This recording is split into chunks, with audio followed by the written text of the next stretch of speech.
जय श्री राम। आप सभी को बहुत बहुत नमस्कार। मैं हूं आपके साथ योगेश मिश्रा और आज मेरे साथ एक ऐसे शख्सियत जुड़े हुए हैं जो विशेष रूप से इस लोकसभा चुनाव में ये कहें कि मोदी सरकार को सपोर्ट करने या ये कहें भगवा सरकार को सपोर्ट करने अफ्रीका से आए हुए हैं। अप्रवासी भारतीय हैं, संतोष तिवारी जी हैं। सनातन का लगातार प्रचार प्रसार करते हैं पूरी दुनिया में और जिस तरह से सनातन को लेकर के जो धारणा लगातार बदल रही है, जिस तरह के गौरवान्वित लोग महसूस कर रहे हैं, उसमें इनकी भी बहुत बड़ी भागीदारी है। संतोष जी, जय श्री राम।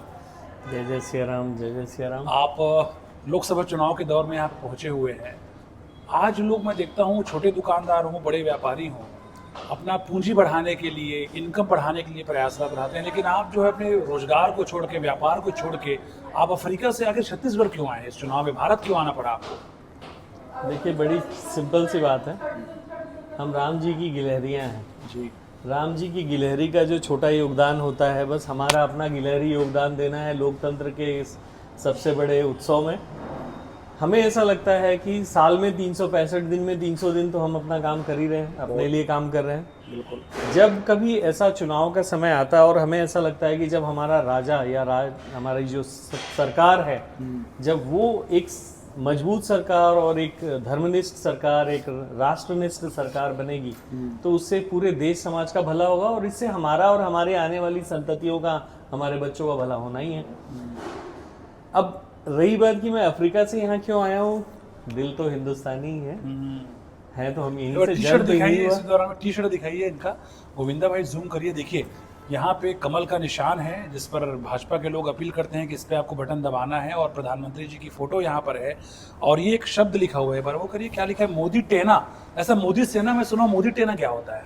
वहाँ पे कुछ अलग इसका मायने है क्या? देखिए, अफ्रीका में? ये सेना नहीं है। टेना स्वाहिली भाषा का एक वर्ड है जिसका अर्थ होता है फिर से, ऐसा? अगली बार, अब की बार, जो हम कहते हैं हाँ, ना, हाँ, एक बार फिर मोदी सरकार। हाँ। तो बस ये हमने उसी हिसाब से, हम अफ्रीका में भी बहुत सारे बच्चों के बीच में ऐसी टी शर्ट बनाकर, और वहाँ भी हमने कार्य किया था।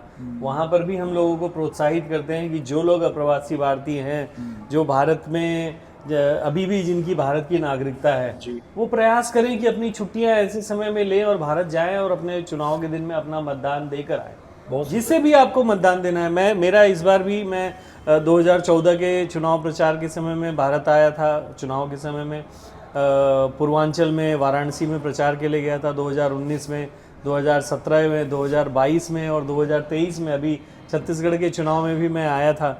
और मेरा हमेशा सबसे पहली चीज़ ये होती है कि देखिए, मैं आपको तथ्यों के आधार पे कुछ आंकड़े बता सकता हूँ कि मेरा जो समर्थन मोदी सरकार को है वो क्यों है, परंतु आप अपने विवेक से निर्णय लीजिए।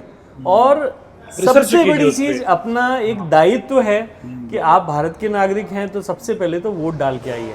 ये जो हमारा वोटिंग परसेंटेज 70% के नीचे ही रहता है लगभग, अगर ये 80-90% लोगों की भागीदारी बढ़े तो मुझे लगता है कि हमारे पास एक स्वस्थ सरकार को चुने जाने का ज़्यादा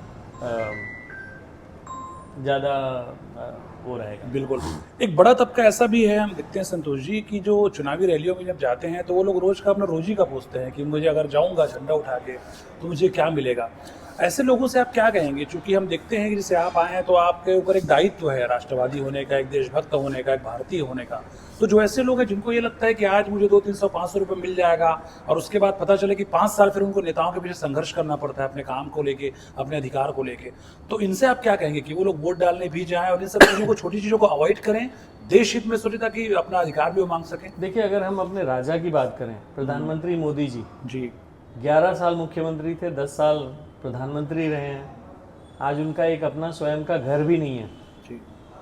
उन्होंने स्व के बजाय अपने परिवार, जो हम कहते हैं मोदी परिवार, पूरे देश को अपना परिवार माना, पूरे देश की समृद्धि को अपनी समृद्धि मानी। लोग उनसे देखकर सीख ले, मैं भी उनसे देखकर ये सीख ही ले रहा हूँ। अगर मेरे अंदर ये परिवर्तन आया है तो कहीं ना कहीं इसके लिए मोदी जी से भी प्रेरणा मिली है। इसी बात को आगे बढ़ाऊंगा मैं। सनातन का जो विस्तार की बात सामने आती है, क्योंकि आप अफ्रीका में रहते हैं और जिस तरह से अगर उसके आसपास देशों की बात करें, कन्वर्जन भी एक विषय रहा है, गंभीर चुनौती वहाँ पर है अलग अलग धर्मों को लेकर के। तो एक सनातनी होने के नाते, चूंकि आप सोशल मीडिया में लगातार सनातन को प्रमोट करते हैं, प्रमोट क्या करना, जीते हैं उसको और जीना भी चाहिए, तो कितना बदलाव महसूस हुआ है बीते 10 वर्षों में? अगर मैं बात करूं, चूंकि आप भारत के बाहर रहे हैं। देखिए, दो चीज़ें साथ साथ चलती रही हैं। जी। पिछले 15 वर्षों के अंदर में सोशल मीडिया और स्पेसिफिकली ये वीडियो मीडिया जो है ये हर एक के हाथ में आ गई है जी। और इससे लोगों का 1-to-1 कनेक्ट डायरेक्ट होना शुरू हुआ है। तो इसके कारण जो agenda based main stream media होती थी, जो एक पर्टिकुलर एजेंडा, एक Propaganda पर्टिकुलर जो- नैरेटिव या प्रोपेगेंडा, जो भी शब्द आप उपयोग करें, जो इसके ऊपर चलते थे, वहां से अब वो परिवर्तन होकर जो है वो लोग काउंटर करते हैं कि अगर कोई पर्टिकुलर मेन स्ट्रीम मीडिया या पॉलिटिशियंस ने कोई पर्टिकुलर नैरेटिव डाला तो लोग प्रश्न करते हैं, बुद्धिजीवियों से प्रश्न करते हैं, फिल्मों से प्रश्न करते हैं कि आपने ये उस दिन बोला था और यहाँ पे आपके आचरण ऐसे। तो पहली चीज तो ये हुई कि सोशल मीडिया के इन्वेंट से काफी जो विमर्श है वो काफी लोकतांत्रिक हुआ और दोनों तरफ की बातें सुनकर लोग विवेक से निर्णय ले रहे हैं कि कौन सही है गलत है। परंतु आपका जो प्रश्न था मैं उसके ऊपर अब आता हूं कि जब मेरा राजा माथे पर तिलक लगाने पर शर्म नहीं करता, मेरा राजा जब कहीं भी किसी मंदिर में जाते हैं, किसी जगह जाते हैं, जब वो अपने आचरण से धर्म को परिलक्षित करते हैं, अपने आचरण से वो धर्म की बात करते हैं, उन्होंने सबका हमेशा उनका एक ही कहना है, सबका साथ, सबका विकास, सबका विश्वास, सबका प्रयास। परंतु सबका प्रयास, परंतु मेरा अपना जो धर्म है उसके प्रति मुझे कोई शर्म, कोई हिचकिचाहट, कोई हीन भावना नहीं है। जो मेरा धर्म है, जो मेरे लोग हैं, जो मेरी मान्यता है, जो मेरी परंपराएं हैं, मुझे अगर पूजा करना है, मुझे अगर अध्यात्म की तरफ जाना है, मुझे अगर मेडिटेशन में बैठना है तो मैं जाऊंगा। वो उसके लिए समय भी निकालते हैं, क्योंकि ध्यान रखिएगा सनातन हमेशा से कहता है सर्वे भवन्तु सुखिनः, सर्वे सन्तु निरामया, सर्वे भद्राणि पश्यन्तु मां कश्चित् दुःख भाग् भवेत्। इस बात को अगर प्रसारित करेंगे आप तो समाज के अंदर में बहुत ही मीठा जो है वातावरण तैयार होगा सभी के प्रति जी। अगर आप अफ्रीका की बात करें तो अफ्रीका में पिछले 400-500 वर्षों में ईसाई मिशनरियों ने और इस्लामिक प्रचार करने वाले जो मौलाना और आपके सूफी कट्टरपंथी लोग भी कुछ जगह पे ताकत से उन्होंने अफ्रीका को गैदर कर अपनी तरफ अपनी भीड़ बढ़ाने का प्रयास किया और वो प्रयास आज भी जारी है। परंतु मैं बताऊंगा कि हमारे हिंदू समाज के लोग अफ्रीका के अंदर में, केनिया में जहां मैं रहता हूं वहां आबादी 0.1% भी नहीं है जी। हिंदुओं की 0.1% भी नहीं है, परंतु हर जगह पे अच्छे सुंदर मंदिर बना के रखे हैं, स्कूल बना के रखे हैं, सदाव्रत चलता है, भंडारा चलता है और वहां किसी को कन्वर्ट होने के लिए नहीं कहा जाता जी। हम सारी सेवा के काम करते हैं, परंतु हम वही सर्वे भवन्तु सुखिनः पे ही रहते हैं।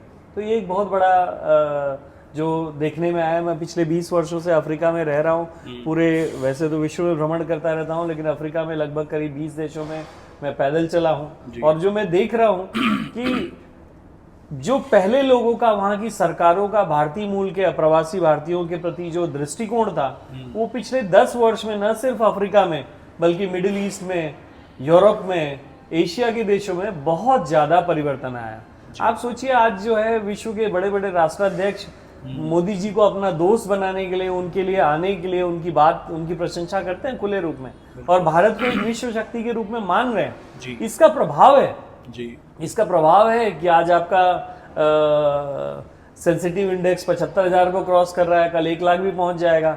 इसका प्रभाव है कि आज हमारा विदेशी मुद्रा का भंडार $620 बिलियन के आसपास पहुंच गया है। इसका प्रभाव है कि जीडीपी 4 ट्रिलियन को क्रॉस कर गई है और बड़ी तेजी से जिस तरह बढ़ रही है, 5 ट्रिलियन का हमारा जो लक्ष्य है, हम विश्व की तीसरी सबसे बड़ी अर्थव्यवस्था और नॉमिनल जीडीपी पे हो जाएंगे बहुत जल्दी। आप अगर देखेंगे तो इसका प्रभाव ये है कि रोजगार के और व्यापार के, और जो पहले बिजली की समस्या थी देश के अंदर में, आज बिजली नहीं है।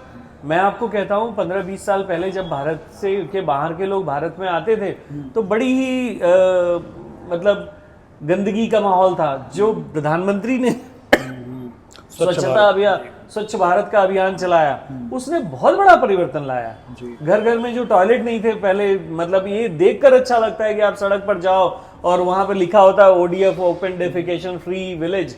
ये अपने आप में देख के बड़ा अच्छा लगता है कि हाँ चलो परिवर्तन तो आया।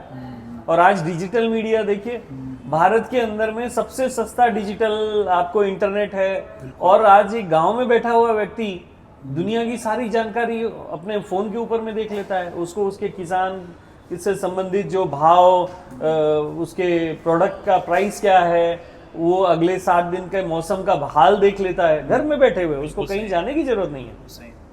तो बहुत बड़ा परिवर्तन है और भारत अब विकास की जिस गति को पकड़ चुका है, इस विकास की यात्रा में हम अपना गिलहरी योगदान क्या दे सकते हैं, यही प्रयास है। नहीं, बिल्कुल आपका बहुत धन्यवाद और बात आपसे होती रहेगी। जय सिया राम। और जैसे मैंने आपको बताया कि संतोष जी मूलतः भिलाई के रहने वाले हैं, छत्तीसगढ़ के गोरखपुर भी उनका निवास है, वहाँ से हैं और लगातार वो सनातन का दीपक पूरे विश्व में जला रहे हैं। और जिस तरह से हम इनको देखते रहे हैं कि ऐसे ही लोग अगर अपनी जिम्मेदारी समझे, अगर ये सोचे कि देश पहले है, तो निश्चित रूप से देश की जो तस्वीर लगातार बदल रही है वो और सुंदरता के साथ में बदलती हुई नजर आएगी। बहरहाल संतोष जी से इस चुनावी यात्रा में लगातार बातचीत होती रहेगी। फिलहाल मेरे सहयोगी गोविंदा के साथ आप सभी का बहुत बहुत धन्यवाद। जय श्री राम, जय भारत।